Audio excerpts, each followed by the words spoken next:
কাঁসার থালায় পদ্ম পাতায় মাত্র ১৩০ টাকায় ১৩ থেকে ১৪ রকমের তাও আবার পাওয়া যাচ্ছে বাঙালিয়ানা জমিদারি হেসেল, যেখানে থাকছে ভাত, মুগের ডাল, পোলাও, শাক, চিপস, বেগুনি ভাজা, পাঁপড় ভাজা, স্যালাড, ধরনের তরকারি, মিষ্টি, দই।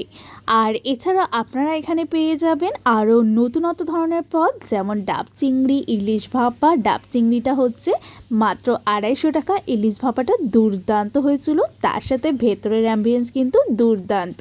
মুগ ডালটা একদম ঘন ছিল আর বেশ ভালো লাগছিল এই থালিটা খেতে। আপনারা যদি এখানে খেয়ে থাকেন আমাকে জানাতে পারেন। এই ডাব চিংড়িটা দুর্দান্ত ছিল, মাস্ট ট্রাই। এছাড়াও নিয়ে নিয়েছিলাম চিংড়ির মালাইকারি, লেবু লঙ্কা চিকেন, মোরলা মাছের চচ্চড়ি, চিংড়ির মালাইকারি। তো আপনারাও চাইলে এখানে গিয়ে ট্রাই করতে পারেন, হোম ডেলিভারি অ্যাভেলেবেল আছে। ওপেনিং টাইম হচ্ছে দুপুর ১২টা থেকে রাত্রি 10টা। আর এই ভেটকির পাতুরিটা মাস্ট ট্রাই। লোকেশন হচ্ছে বহরমপুর দুর্গা ধাবা বাস স্ট্যান্ডের কাছে। দুর্গা ধাবার ঠিক পাশেই রয়েছে জমিদারি হেসেল।